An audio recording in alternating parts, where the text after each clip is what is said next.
Hello and welcome everyone to Devlog. Been a hot minute since I made one of these. I've started working on a new game using Godot 4 and, well, you'll probably think that I'm scoping too big when I say that I'm making an MMO, or a MMO more likely, multiplayer online game. I've been inspired by MMOs like Tibia and old school RuneScape, and I want to make something combining the two. I'm aware of the mammoth task this is, but I'm kind of tackling it like a hobby project. Something that I work on streams and when I have time. That means I'm not really aiming to have a big release or earn money on this, just for fun. Anyhow, in this first clip you can see me add some background music and animations made by Yanidras. Sure to add some life to the game. I'm quite far, or I'm a bit into the development already, and I didn't actually start recording these clips as I started this. So that's why we're here right now. Yeah. Multiplayer games are difficult. Here's me struggling to update player position on all clients. In the end, I was overthinking the process. I was trying to allow the client to update his position when it should just have the server do all that. I seem to have gotten so frustrated that I forgot to get a clip of me solving it. So moving on. We made the players collide with each other. So originally the collision had me pulling hairs, and it just got worse with me trying to fix it in the client side.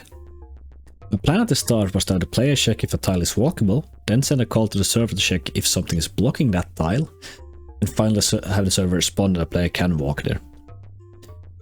But I could just have the server do all that in the end.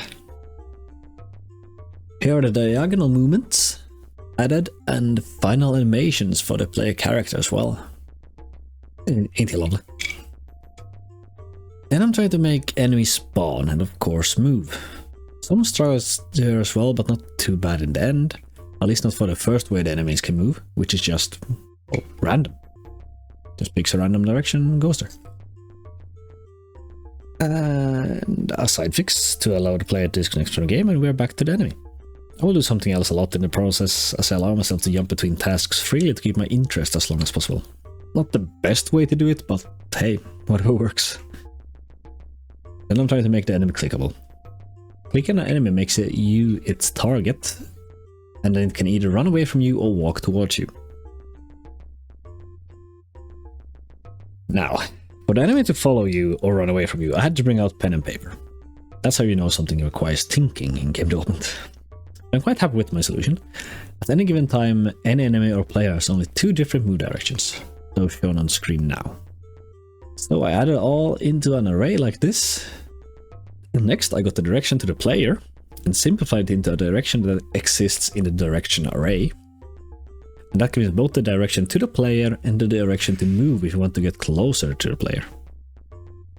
Which is the same thing. But in this example we're doing now, we are doing the runaway movement, which is also the first one I implemented. Since we know the direction of the player, we can just take the array index of that direction and add to it half the array size, giving us the direction away from the player and its index. To avoid the array out of bounds error, I made a function that restarts the index from 0 if it goes over, or starts from the largest array index if it goes under 0. Now I have the direct direction away from the player, but it might be blocked. That's why it starts with that direction, then tries with the direction 1 up and 1 below in the array index of that direction, and so on and so on. The least desirable direction is directed towards the player, which will only happen if there are no other directions to move.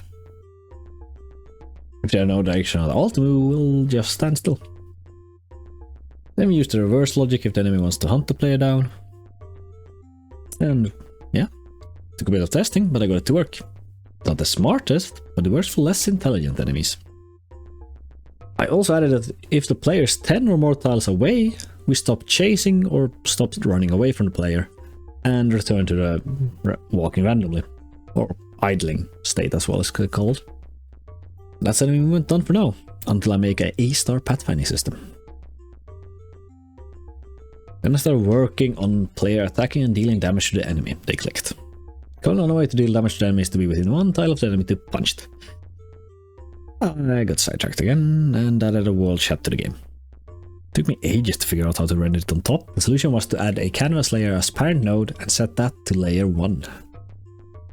Godot works in mysterious ways sometimes, since ordering didn't actually work for the UI for some reason. Next it was time to kill the frogs and leave behind a pretty corpse.